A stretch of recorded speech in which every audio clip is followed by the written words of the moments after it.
Ele foi reprovado nos estudos, desertou do exército de Napoleão, quase não chegou a ser ordenado padre. Ainda assim, virou padroeiro de todos os párocos do mundo e enfrentou, por mais de 30 anos, algo que ele mesmo chamava de o gancho.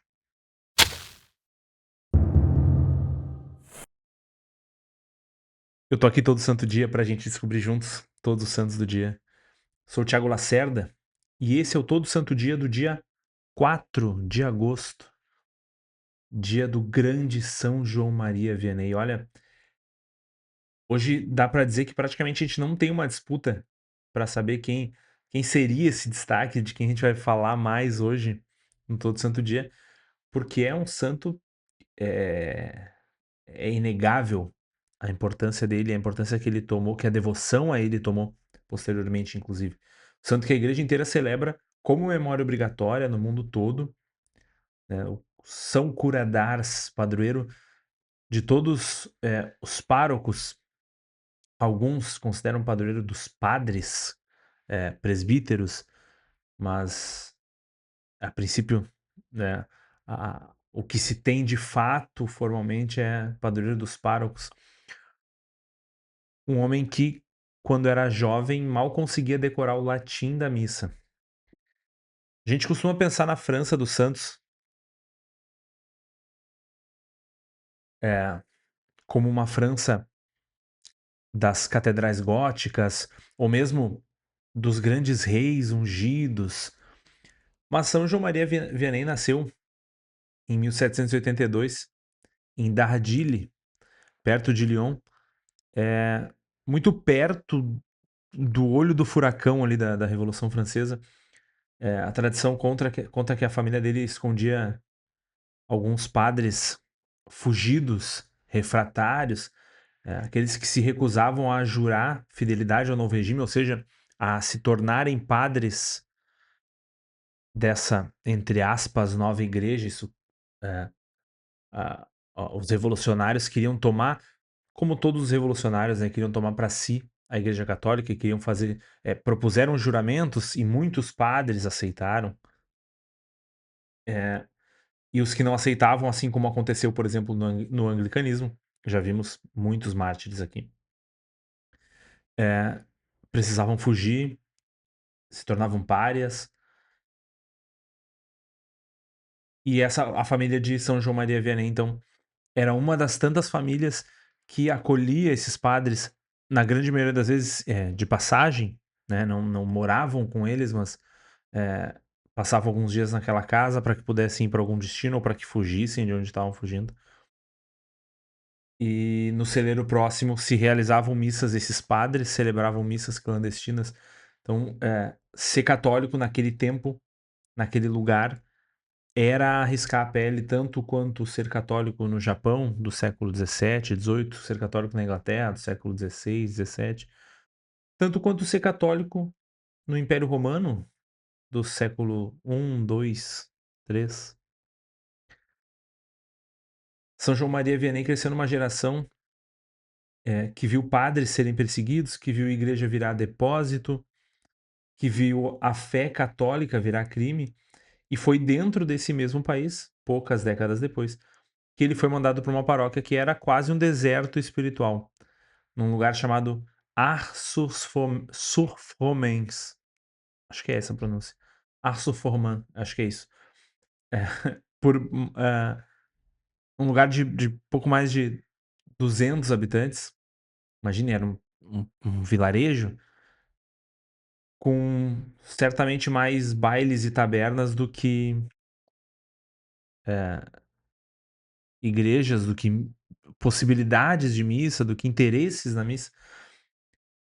Mas antes da gente chegar nesse momento, vamos entender esse São João Maria Vianney, jovem, estudante. Os biógrafos nos contam que os estudos nunca foram fáceis para São João Maria Vianney, que o latim, principalmente, era um obstáculo enorme para ele. A instrução que ele tinha recebido no início da vida era escassa, a língua francesa provavelmente era algo que tinha sido difícil para ele já no início da vida. E a língua da igreja, o latim, era ainda mais complicada, não entrava na cabeça dele. Um colega de seminário, Matias Loras, que mais tarde virou bispo de Dubuque, nos Estados Unidos, se tornou o tutor particular dele para ajudar ele a acompanhar as aulas. Ele não conseguia acompanhar os estudos ordinários ali, digamos.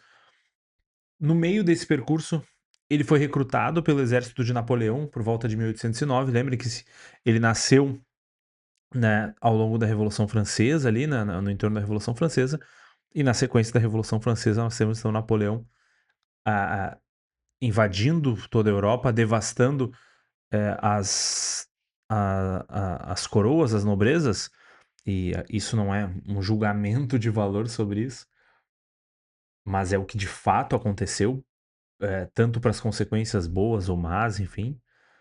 A própria coroa portuguesa, a família real portuguesa, veio para o Brasil na fuga de Napoleão. Então, nessa expansão territorial da França, nós temos São João Maria Vianney, estudante, seminarista, recrutado pelo exército. Ele se apresenta e deserta. Vai passar mais ou menos 14 meses escondido, vivendo sob nome falso, como professor de uma vila afastada, até o próprio irmão dele se apresentar no lugar dele para o serviço militar, então ele ficar livre, de fato poder voltar aos estudos da teologia. E aí, quando ele tenta entrar no seminário maior em Verrières, ele foi reprovado no exame de admissão, teve que prestar um reexame 3 meses depois, e ainda assim, quando ele foi ordenado sacerdote no dia 13 de agosto de 1815, né, foi ordenado por Dom Simon, bispo de Grenoble, ainda foi ordenado com reservas, ou seja, com condições, digamos, por muita caridade, talvez, pensando com a lógica que, que é a única que a gente pode ter em geral, né? A lógica do estudo ali, do mérito, entre aspas, da capacidade no final.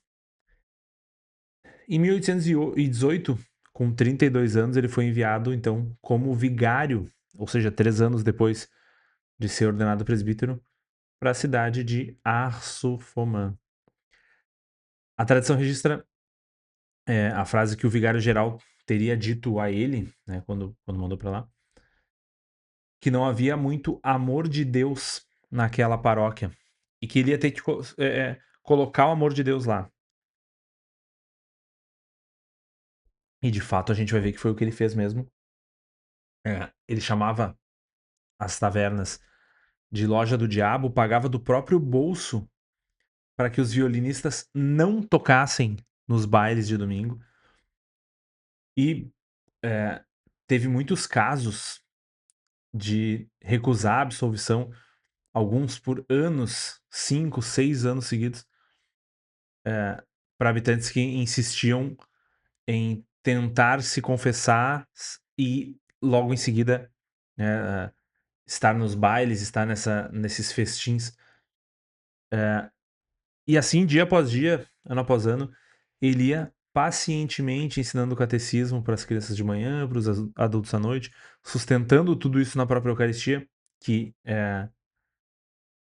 era o grande alimento da vida dele. Mas não foi esse o sacramento que destacou a grande missão de São João Maria Vianney. A grande missão, a grande vocação desse santo foi o confessionário. O confessionário se tornou o centro da vida dele. A partir de 1827, o fluxo de peregrinos foi crescendo por conta da fama de grande confessor, da fama de santidade. Vejam o contexto, tá? Aqui a gente está falando de um sacerdote que, diante do seu presbitério, do clero onde ele foi inserido, provavelmente era tido como um dos mais simples, mais ignorantes, mais simplórios, não teria destaque, foi enviado para uma cidadezinha, um vilarejo que não recebia cura. Cura é o pastor, né, daquela região, ele uma comunidade sem um pároco, tá? Eh, São termos que não são análogos, cada um na sua época, na sua hierarquia, mas só para que vocês entendam, era como se fosse uma comunidade isolada, sem um sacerdote ali, sem um pároco. Não é apenas sem os sacramentos, mas sem ser uma comunidade, sem estar ao redor, sem estar ligada com a Santa Igreja por conta, de um vigário. Então, era uma comunidade afastada de Deus, afastada da igreja, e os hábitos dessa comunidade tinham muita, tinham a impressão desse tipo de vida. Então, dizem que os primeiros anos dele foram muito doloridos, muito difíceis e muito ignorado. Ele foi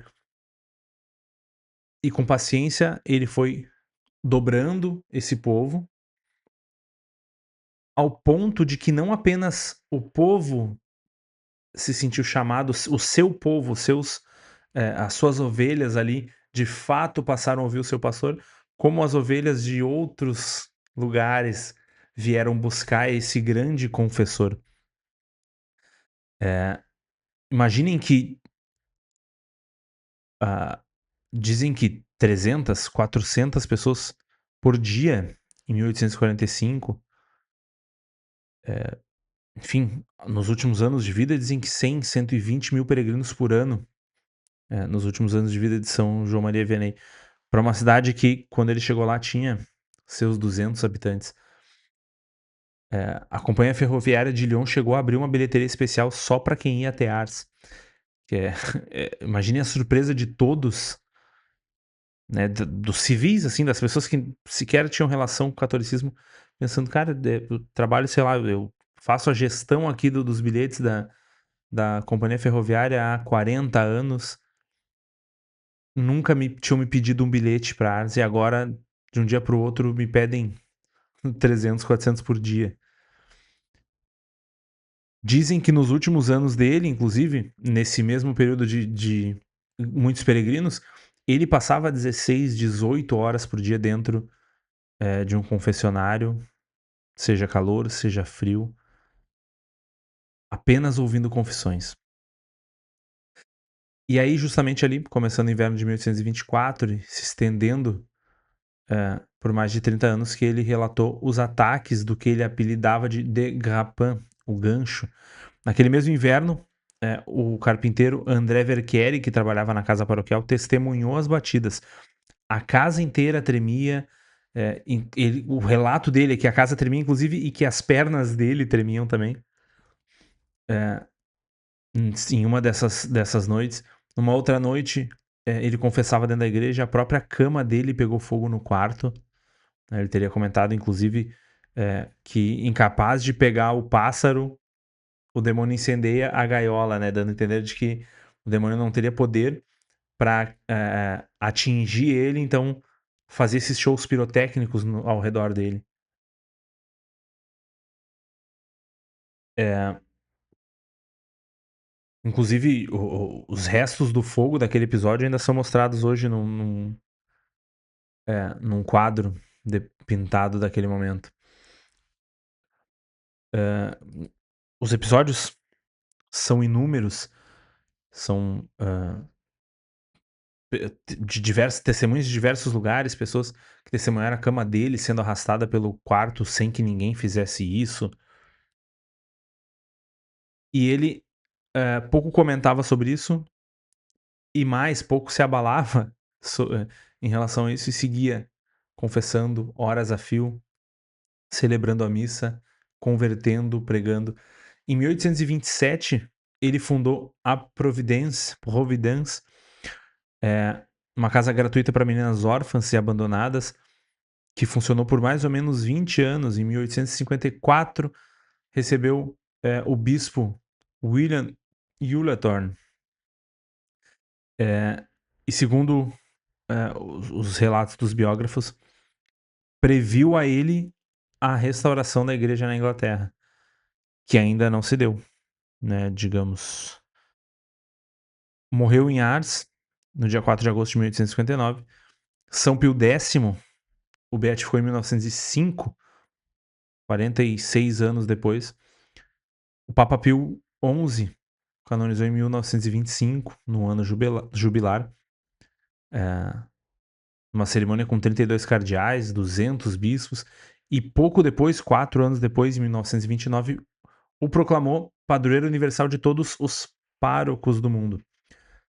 Quase um século depois, o Papa Bento XVI ainda cita ele de novo como modelo, traz à tona de novo e abre o ano sacerdotal de 2009, trazendo a imagem de São João Maria Vianney, que hoje é padroeiro de seminários, de paróquias, e inclusive o dia do padre está muito relacionado com São João Maria Vianney.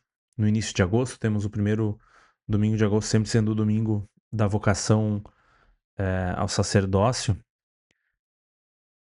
Ele que passou os últimos anos trancado no confessionário, 18 horas por dia, ouvindo o pecado de muitas pessoas que ele nunca tinha visto e que provavelmente não veria de novo, só porque entendeu que aquele era o lugar dele. E nos traz, claro, uma reflexão de que hoje, às vezes, a gente evita 15 minutos de fila para se confessar. A gente evita percorrer alguma distância. Às vezes, a gente não evita, não é nem a dificuldade de mobilidade, a gente evita. A gente só não quer pedir desculpa, a gente só não quer, de fato, se ver culpado, enquanto um grande santo dava a sua vida, as suas horas, 60, 70, 80% do seu dia, todos os dias, para confissão. Hoje que nós temos essa facilidade de confessar, é muito simples achar uma paróquia para confessar, especialmente nas grandes cidades. Claro que no interior deve ser um pouco mais difícil, não tenho essa experiência, mas aqui em Porto Alegre, por exemplo, imagino que quem mora em São Paulo, nas capitais, grandes cidades do interior do estado, não tem essa dificuldade. E ainda assim, a gente cria dificuldade, a gente se encolhe para confissão. Então, além de tudo que existe na história de São João Maria Vianney, me pega um pouco, me toca um pouco, me vem ao coração essa lição de hoje. E eu digo isso, é algo que faz sentido pra mim, que toca o meu coração hoje. Talvez não faça sentido pra ti, talvez tu te confesse com facilidade, talvez tu não te sinta colocado nesse lugar, mas eu trago isso e faço questão de tentar trazer em Todos os Santos, porque ouvir a história dos santos é também para que a gente consiga imprimir na nossa vida, a gente consiga colocar a nossa vida sobre a vida do santo e entender como chegar lá. O santo está muito mais perto de Nosso Senhor. E é mais. Quando eu coloco a minha vida na vida de Jesus, a minha vida tá tão distante, o traço tá tão distante que eu mal consigo alcançar. E se eu coloco a vida de um santo antes, o negócio flui um pouco melhor. Então, a gente tem que olhar para os santos com esse olhar de o que Deus quer me ensinar, o que a providência divina quer de mim diante desse novo conhecimento, diante disso que eu aprendi hoje. E claro, pedir a intercessão dos santos, porque eles não são só fábulas, né? Eles não são histórias que têm uma moral no fim, não. Os santos são pessoas vivas que estão perto de Deus e que intercedem por nós. Hoje é dia de pedir intercessão. São João Maria Vianney, o cura d'Ars. Nós temos outros grandes santos no dia de hoje. Como vocês sabem, eu sempre dou destaque para um grande destaque hoje, quase 20 minutos a gente está aqui. Mas nós temos no nosso Martirológio Romano, que vocês conseguem acessar aqui embaixo, esse carinha aí, todos os santos do dia, de todos os dias. É bem simples. Inclusive, se tu loga com o teu Hub ID, aqui no cantinho, ó, o meu não tá logado, que eu tava mexendo nele aqui agora, editando as coisas. Tu consegue, salvar os teus santos favoritos, é bem tranquilo mesmo, é muito bom.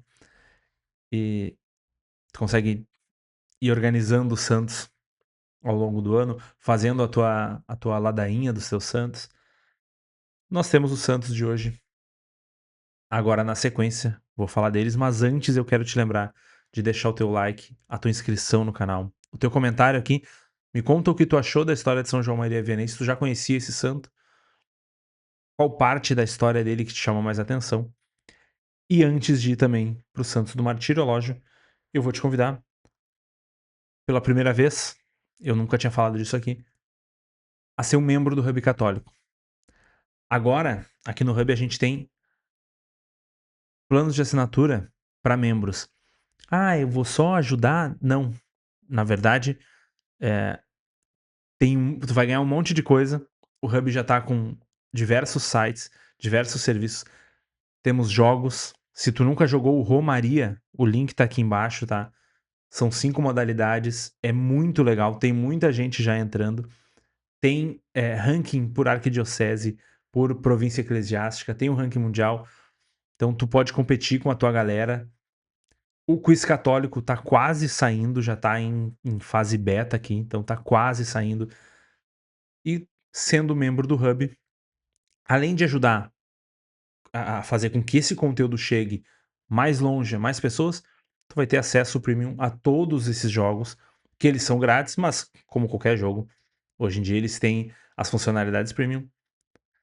Tu vai ter acesso a tudo isso, tu vai ter acesso aos e-books do Hub Católico, como o guia de eventos paroquiais, para te ajudar a fazer o evento na tua paróquia. Tu vai ter acesso ao curso Pilares da Ordem, que está saindo com aulas semanais, com a história da igreja contada através dos grandes santos fundadores das ordens religiosas. Então, tu vai ter acesso completo a tudo que acontece no Hub, a tudo que ainda tá para sair no Hub. Então, não perde a oportunidade.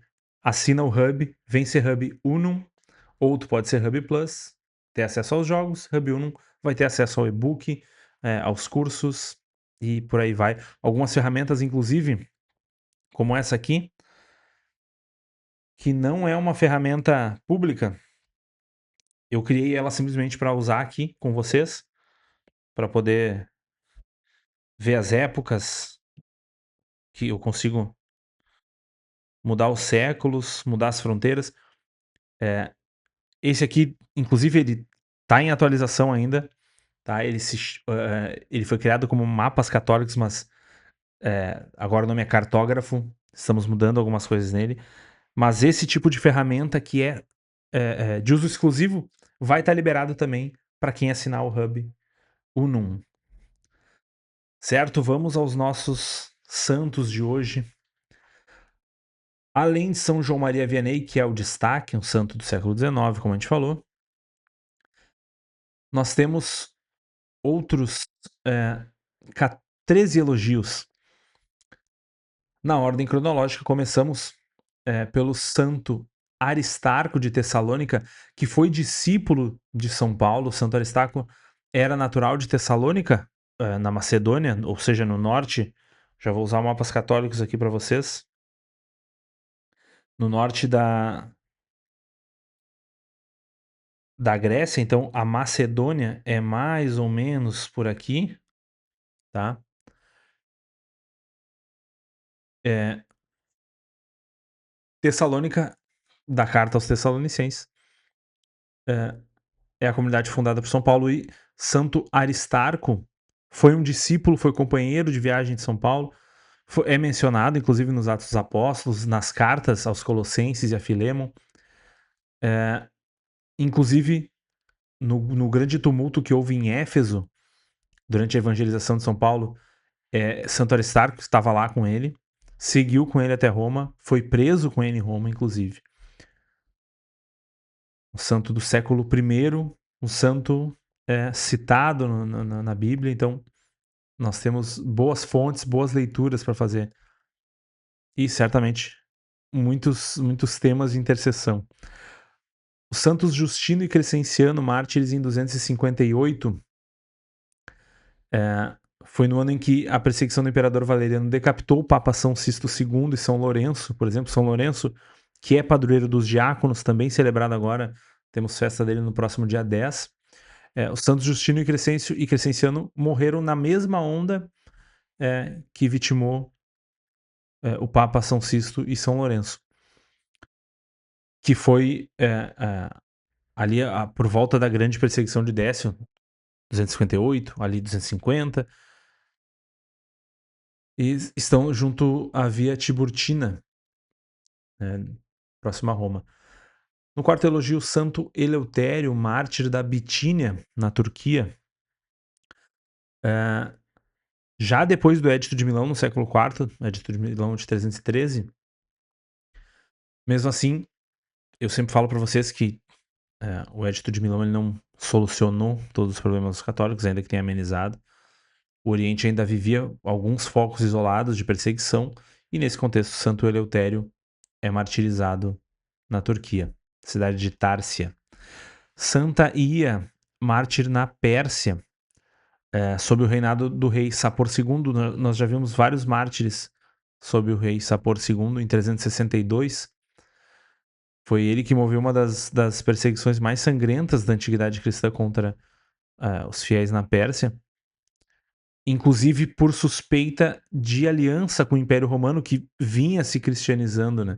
Ainda que nessa época, em geral, sob imperadores arianos. Santa Ia foi uma de tantas das milhares de vítimas dessa onda de martírios. Santo Eufrônio, bispo de Tours, no sexto elogio, morreu em 573, na Gália dos Merovingios. Inclusive, é parente de São Gregório de Tours, participou de vários concílios daquele período da igreja local ali, da reorganização pós-queda do Império Romano, reconstruiu muitas igrejas na cidade, fundou paróquias por todo o território. Santo Onofre, eremita, no sétimo elogio, já no ano de 995, a gente vai dar um salto histórico aqui, na Calábria, no sul da Itália, que é uma região de forte tradição monástica. Aí a gente está falando de monasticismo bizantino, basiliano, né, de São Basílio Magno, um monasticismo muito mais oriental, que era a maior influência do sul da Itália. Santo Onofre viveu como eremita, uma vida muito marcada por jejuns rigorosos, austeridade extrema, o estilo dos padres do deserto ali dos séculos 3, 4, 5. No oitavo elogio, São Rainero, bispo e mártir na Dalmácia, ali uma região onde hoje temos a Croácia, todos aqueles países da época da União Soviética.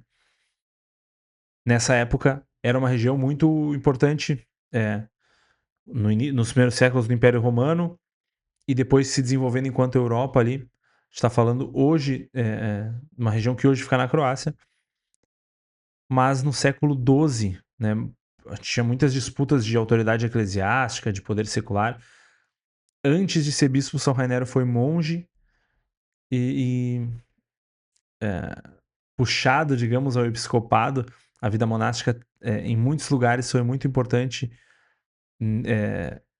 para a vida católica, e isso, de algum modo, se expressa com os grandes monges que foram feitos bispos, porque a vida monástica estava tão fluía tão bem que os monges precisavam compor, precisavam trazer aquilo da vida monástica para a vida diocesana. Inclusive, já como bispo, ele defendeu muito os direitos da igreja, foi muito perseguido na sede, em Cagli, né, na Itália, e aí então foi para Split, que é essa cidade na Croácia, onde ele morreu apedrejado. A Beata Cecília, na Bolonha, em 1290, que foi da primeira turma de monjas dominicanas, recebeu do próprio São Domingos de Gusmão o seu hábito monástico. Então, primeira turma da Ordem dos Pregadores, das femininas, do ramo feminino da Ordem dos Pregadores. O Beato Guilherme Horne, um religioso cartucho, mártir em 1540, na Inglaterra de Henrique VIII, foi executado no patíbulo de Tyburn, justamente por conta do anglicanismo querendo devorar o catolicismo, querendo tomar as posses e os sacerdotes católicos, e aqueles que se negavam, automaticamente eram entendidos como criminosos contra a coroa. O beato Frederico Janson, em Quebec, um sacerdote franciscano em 1916, que difundiu muito a peregrinação aos lugares santos como caminho de fortalecimento da fé, como algo muito importante para a vida católica. E os franciscanos, que são custódios da Terra Santa, inclusive, e essa sua devoção franciscana, essa sua devoção pelos locais santos, ele levou para a evangelização no Canadá, onde morreu, em 1916. O beato Gonçalo, em Madrid, que morreu na Guerra Civil Espanhola em 1936, um religioso da Ordem de São João de Deus, Ordem Hospitaleira. Os beatos José Bataja Paramon, José Rabassa Bentanax e Gil Rodício, religiosos salesianos todos, mártires também em Barcelona, na Guerra Civil Espanhola em 1936. E por fim, o beato Henrique Cristolit, ou Cristofit, um sacerdote mártir que morreu em Dachau, no campo de concentração de Dachau, em 1942. A gente está há um bom tempo, na verdade, a maior parte do ano, nós temos mártires da Guerra Espanhola, Guerra Civil Espanhola e da Segunda Guerra Mundial. Tá? Nós temos muitos católicos feitos mártires nesse período, pouco menos de 100 anos atrás, para quem acha que martírio é coisa dos primeiros séculos. Manda esse vídeo para alguém que tu acha que precisa de um empurrãozinho para voltar ao confessionário com São João Maria Vianney, ou para conhecer a vida dos santos. Manda esse vídeo para um padre que tu conheça, para homenagear um padre amigo. E se esse conteúdo te ajuda, te faz bem, se considera que ele é importante para as pessoas, compartilha ele. Considera te tornar um membro do Hub, assina o Hub Unum ou o Hub Plus. Os links estão aqui embaixo, é muito simples, é bem barato. A quantidade de acessos que tu vai ter, inclusive, sai um valor irrisório por ferramenta de jogo, etc, né? Tudo aí que tem. Inclusive, em breve nós vamos ter um produto muito legal, que é uma das origens aqui do conteúdo do canal, e que ele vai estar disponível 100% para quem é Hub Uno. Então, se tu já for assinante, tu vai garantir essa nova funcionalidade, esse novo produto. Deixa o teu like, a tua inscrição, comenta qual santo aqui te chamou mais atenção. Se foi o próprio São João Maria Vianney, o Cura d'Ars, se foi algum dos santos que eu listei depois, santos os beatos da Guerra da Espanha, se foi algum santo ali do século XII, XIII que a gente falou, santos franceses dos primeiros séculos. Então, deixa o teu like, a tua inscrição, te inscreve no canal, olha, é muito importante que tu te inscreva. E eu te espero amanhã para mais um Todo Santo Dia. Tchau.